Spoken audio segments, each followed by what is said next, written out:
Hi, this is John Cutterback with a LifeCraft Read Aloud in our Christmas story series, Schnitzel, Schnotzle, and Schnootzle. This is a tale from the Austrian Tyrol. It's told by Ruth Sawyer in her great book, The Long Christmas. I'm happy to be at the Copper Hearth on a bright and cold Virginia morning here in the Shenandoah Valley, and I hope that you like this little story.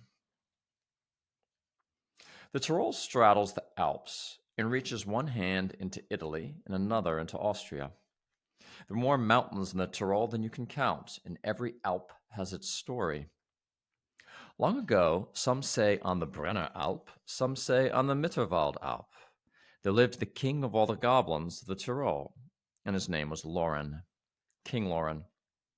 His kingdom was under the earth, and all the gold and silver of the mountains he owned. He had a daughter, very young and very lovely, not at all like her father, who had a bulbous nose, big ears, and a squat figure, and looked as old as the mountains. She loved flowers and was sad that none grew inside her father's kingdom.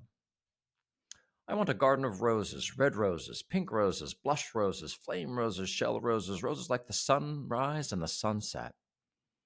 This she said one day to her father. And the king laughed and said she should have just such a garden. They would roof it with crystal so that the sun would pour into the depths of the kingdom and make the roses grow lovely and fragrant. The garden was planted, and every rare and exquisite rose bloomed in it. In so much color they spread upwards on the mountains around that the snow caught it, and the mortals living in the valley pointed at it with wonder. What is it makes our Alps so rosy, so glowing? They asked. And they spoke of it ever after as the Alpine glow. I have told you this that you might know what kind of goblin King Loren was. He was merry, and he liked to play pranks and have fun. He liked to go abroad into the valleys where the mortals lived, or pop into a herdsman's hut halfway up the mountain. There were men who said that they had seen him, that small, squat figure with a bulbous nose and big ears, gambling with the goats on a summer day. And now I begin my story. It is an old one that the Tyrolese mothers like to tell their children. Long ago, there lived in one of the valleys a very poor cobbler indeed.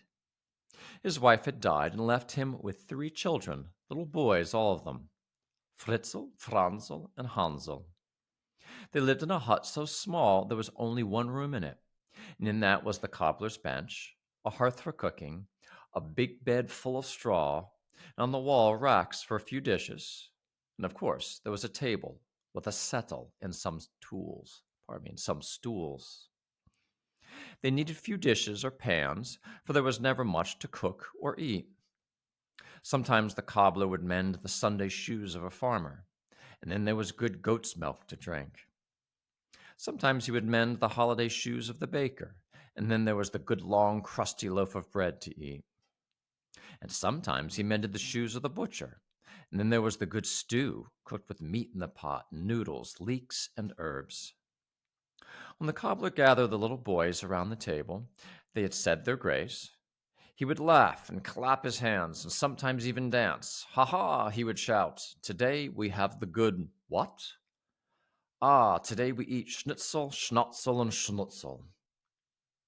With that, he would swing the kettle off the hook and fill every bowl brimming full, and Fritzl, Franzl, and Hansel would eat until they had had enough. Ah, those were the good days, the days of having Schnitzel, Schnotzel, and Schnootzle. Of course, the cobbler was making up nonsense and nothing else, but the stew tasted so much better because of the nonsense. Now a year came with every month following his brother on leaden feet. The little boys and the cobbler heard the month of March tramp out and April tramp in. They heard June tramp out and July tramp in. And every month marched heavier than his brother. And that was because war was among them again. War, with workers taking up their guns and leaving mothers and children to care for themselves as best they could. And there was scant to pay even a poor cobbler for mending shoes. The whole village shuffled to church with the soles flapping and the heels lopsided, and the eyelets and buttons and straps quite gone. Summer, That was not so bad. But winter came and covered up the good earth, and gone were the roots, the berries, the sorrel, and the corn. The tramp of November going out and December coming in was very loud indeed. The little boys were quite sure that the 2 months shook the hut as they passed each other on the mountainside. As Christmas grew near, the little boys began to wonder if there would be any feast for them, if there would be the good father dancing about the room and laughing, ha ha, and singing ho ho, and saying, "Now, this being Christmas Day, we have the good what?" And this time, the little boys knew that they would never wait for their father to say it. They would shout themselves, "We know, it is the good Schnitzle, Schnotzle, and Schnootzle." Ah, how very long it was since their father had mended shoes for the butcher. Surely, surely there would be need soon again, with Christmas so near. At last came the eve of Christmas. The little boys climbed along the beginnings of the Brenner Alp, looking for faggots. The trees had shed so little that year. Every branch was green and grew fast to its tree. So few twigs had snapped. So little was there of dead, dried brush to fill their arms. Their father came in when they had a small fire started, blowing his whiskers free of icicles, slapping his arms about his big body, trying to put warmth back into it. "No, nobody will have a shoe mended today. I have asked everyone. Still, there is good news. The soldiers are marching into the village. The inn is full. They will have boots that need mending, those soldiers. You will see." He pinched a cheek of each little boy. He winked at them and nodded his head. "You shall see. Tonight I will come home with what?" "Schnitzel, Schnotzel, and Schnootzle," they shouted together, those three. So happy they were, they forgot there was nothing to eat for supper. Not a crust, not a slice of cold porridge pudding, not the smallest sup of goat's milk. "Will the soldiers have money to pay you?" asked Fritzl, the oldest.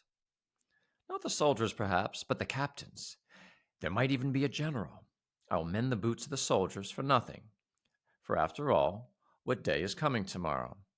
They fight for us, those soldiers. We mend for them, ja? But a general, he will have plenty of money." The boys stood about while their father put all his tools, all his pieces of leather, into a rucksack, while he wound and wound and wound the woolen scarf about his neck, while he pulled the cap far down on his head. "It will be a night to freeze the ears off you," he said. "Now bolt the door after me. Keep the fire burning with a little at a time, and climb into the straw bed and pull the quilt over you, and let no one in." He was gone. They bolted the door. They put a little on the fire. They climbed into the big bed, putting Hansel, the smallest, in the middle.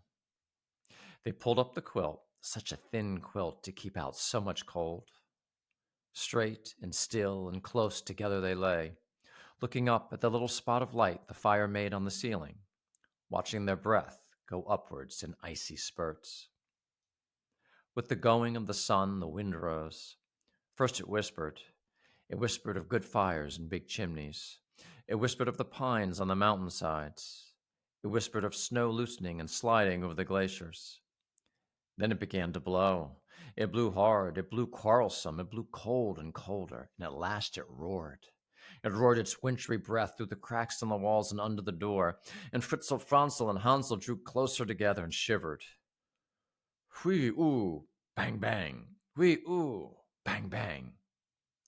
"Is it the wind or someone knocking?" asked Franzl. "It's the wind," said Fritzl. "Whee oo, knock knock." "Is it the wind or someone knocking?" asked Hansel. "It is the wind and someone knocking," said Fritzl. He rolled out of the bed and went to the window. It looked out directly on the path to the door. "Remember what our father said. Do not open it," said Franzl. But Fritzl looked and looked. Close to the hut, beaten against it by the wind, stood a little man no bigger than Hansel. He was pounding on the door. Now they could hear him calling, "Let me in, I tell you, let me in." "Oh, don't," cried Hansel. "I must," said Fritzl. "He looks very cold. The wind is tearing at him as a wolf tears at a young lamb." And with that, he drew the bolt, and into the hut skipped the oddest little man they had ever seen. He had a great peaked cap tied onto his head with deer thongs.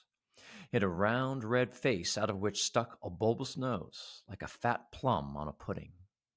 He had big ears, and his teeth were chattering so hard they made the stools to dance. He shook his fist at the three little boys. Ah, kept me waiting. Wanted to keep all the good food, all the good fire to yourselves. Na, that is no kind of hospitality. He looked over at the little bit of a fire on the hearth, making hardly any heat in the hut. He looked at the empty table, not a bowl set or a spoon beside it. He took up the big pot, peered into it, and turned it upside down to make sure nothing was clinging to the bottom. Set it down with a bang. So, you've already eaten it all, greedy boys.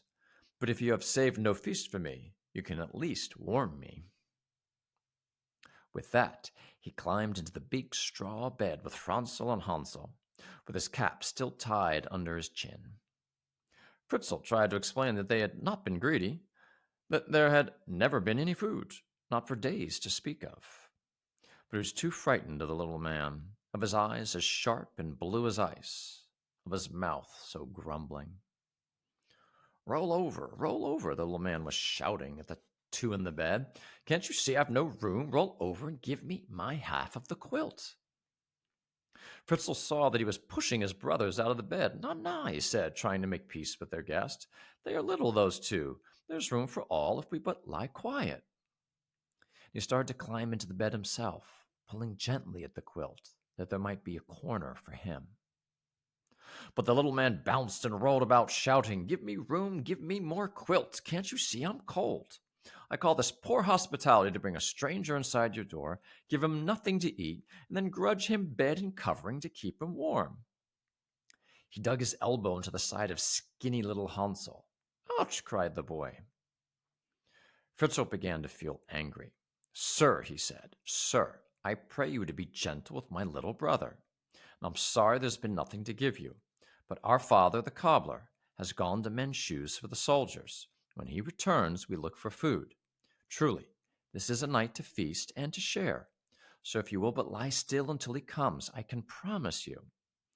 The little man rolled over and stuck his elbow into Fritzl's ribs. Promise. No, what good is a promise? Come, get out of bed and give me your place. He drew up his knees, put his feet in the middle of Fritzl's back, and pushed with a great strength. The next moment, the boy was spinning across the room. There you go, roared the little man after him. If you must keep warm, turn cartwheels. Turn them fast. For a moment, Fritzl stood sullenly by the small speck of fire. He felt bruised and very angry. He looked over at the bed. Sure enough, the greedy little man had rolled himself up in the quilt, leaving only a short corner of it for the two younger boys. He had taken more than half of the straw for himself and was then pushing and digging at Hansel. He saw Franzl raise himself up and take the place of his littlest brother, that he should get the digs. Brr, it was cold. Before he knew it, Fritzl was doing as he had been told, turning cartwheels around the room. He had rounded the table and was coming toward the bed when, plop, plop, plop, plop. Things were falling out of his pockets every time his feet swung high over his head. Plop, plop, plop. The two younger boys were sitting up in bed. It was their cries of astonishment which brought Fritzl's feet back to the floor again, to stay. In a circle about the room, he had left behind him a golden trail of oranges. Such oranges big as 2 fists. And sprinkled everywhere between were comfits, wrapped in gold and silver paper. Fritzl stood and gaped at them. Here, you get out and keep warm yourself, shouted the little man as he dug Franzl in the ribs. Cartwheels for you, boy. And the next minute, Franzl was whirling in cartwheels about the room. Plop, plop, plop. Things were dropping out of his pockets. Christmas buns, Christmas cookies covered with icing, with plums, with anise and caraway seeds. The little man was digging Hansel now in the ribs. Lazy boy, greedy boy. Think you can have the bed to yourself now? Na, I'll have it. Out you go. And he put his feet against the little boy's back and pushed him onto the floor. Cartwheels, he began. But Fritzl forgetting his amazement at what was happening, shouted, "But, sir, he is too little. He cannot turn." "Hold him up in the corner, then. You keep warmer when your heels are higher than your head. Step lively there. Take a leg, each of you, and be quick about it." So angry did the little man seem, so fiery and determined, that Fritzl and Franzl hurried their little brother over to the chimney corner, stood him on his head, and each held a leg. Donner and Blitzen! What happened then? Whack, whack, wickety whack, whack, whack, wickety whack! Pelting the floor like hail against the roof came silver and gold pieces, all pouring out of Hansel's pockets. Fritzl began to shout. Franzl began to dance. Hansel began to shout, "Let me down, let me down." When they did, the three little boys danced around the pile, taking hands and singing tra-la-la and fiddle-dee-dee and ting-a-ling-a-ling until their breath was gone and they could dance no longer. They looked over at the bed, and Fritzl was opening his mouth to say, "Now, if you please, sir, we can offer you some Christmas cheer." But the bed was empty. The quilt lay in a heap on the floor. The little man had gone. The three little boys were gathering up the things on the floor, putting oranges into the big wooden bowl, buns and cookies onto the two platters, silver and gold pieces into this dish and that. And right in the midst of it came their father, stamping, puffing in through the door. He had brought bread, he had brought milk, he had brought meat for the good stew and noodles. Such a wonder, such a clapping of hands, such a singing as they worked to get ready the Christmas feast. Fritzl began the story about their Christmas guest. Franzl told it mid-through, but little Hansel finished, making his brother stand him in the corner again on his head to show just how it was that all the silver and gold had tumbled out of his pockets. "No, no," said the cobbler, "we are the lucky ones. I did not know it was true. Always I thought it was a tale the grandfathers told the children. The saying goes that King Lauren comes every year at the Christmas to one hut, one family, to play his tricks and to share his treasure hoard." "He was a very ugly little man," said Hansel. "He dug us in our ribs and took all the bed for himself." "That was the king. That is the way he plays at being fierce. Say, komm, Herr Jesu, and sei unser Gast. Come, Lord Jesus, and be our guest. Then draw up the stools. Ah, what have we to eat?" The little boys shouted the answer all together: Schnitzel, Schnotzle, and Schnootzle. Thus our tale from the Austrian Tyrol.